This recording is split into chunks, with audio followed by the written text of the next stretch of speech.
Assalamualaikum warahmatullahi wabarakatuh. Di sini saya Lisna Tresna dari kelas 2 FA1 akan menjelaskan tentang prinsip dasar desain obat, mendesain molekul obat yang sesuai dengan targetnya. Pertama-tama subtopik yang akan saya jelaskan yaitu yang pertama pendahuluan, yang kedua identifikasi lead compound atau senyawa penuntun, yang ketiga yaitu mendesain suatu agonis, yang keempat mendesain suatu antagonis.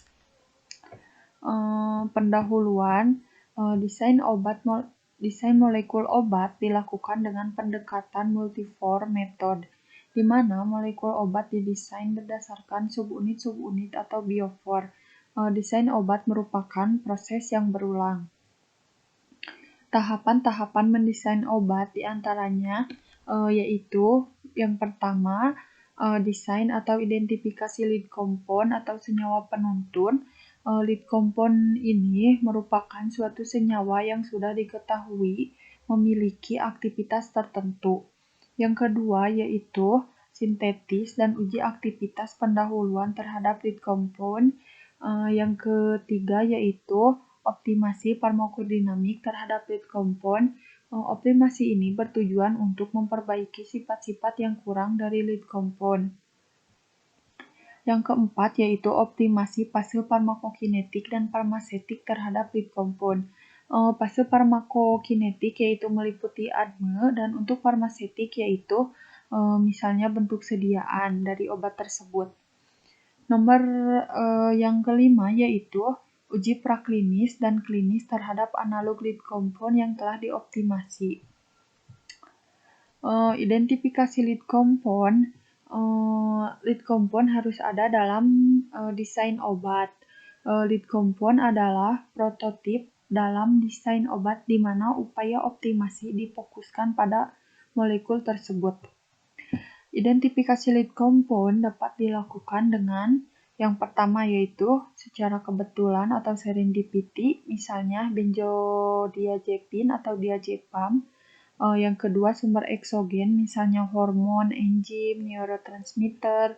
Yang ketiga yaitu sumber eksogen, misalnya metabolit tanaman. Yang keempat yaitu desain obat rasional. Yang kelima sintetis kombinatorial dan HTS. Yang keenam yaitu ada genomik atau proteomik. Di sini diperlihatkan daftar sejarah penemuan obat. Selanjutnya yaitu desain inhibitor enzim. Molekul obat yang bekerja sebagai inhibitor suatu enzim berarti berperan mencegah enzim bertindak sebagai katalis terhadap suatu reaksi.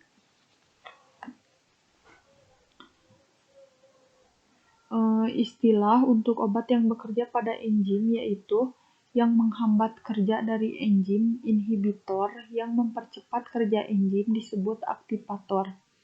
Inhibitor yang bekerja pada sisi aktif yaitu ada inhibitor reversibel. Merupakan molekul obat dapat berkompetisi dengan substrat untuk menempati sisi aktif enzim. Contoh obat yang bekerja sebagai inhibitor kompetitif yaitu ada diuretik, statin, ACEI, antidepresan. Sedangkan untuk inhibitor irreversibel yaitu enzim obat membentuk ikatan kovalen atau ikatan kuat dengan asam amino. Biasanya mengandung gugus fungsi elektrofilik yang dapat bereaksi dengan gugus nukleofilik suatu asam amino. Gugus elektrofilik yaitu ada alkil halid, ekfosida, ketenta jenuh, alfa beta, lakton, dan laktam. Selanjutnya yaitu mendesain agonis. Syarat mendesain agonis yaitu molekul agonis harus mempunyai gugus fungsi yang tepat, desain dengan posisi dan ukuran yang tepat pula. Senyawa dengan struktur yang berbeda namun memiliki gugus pengikatan yang sama terhadap suatu reseptor maka disebut agonis.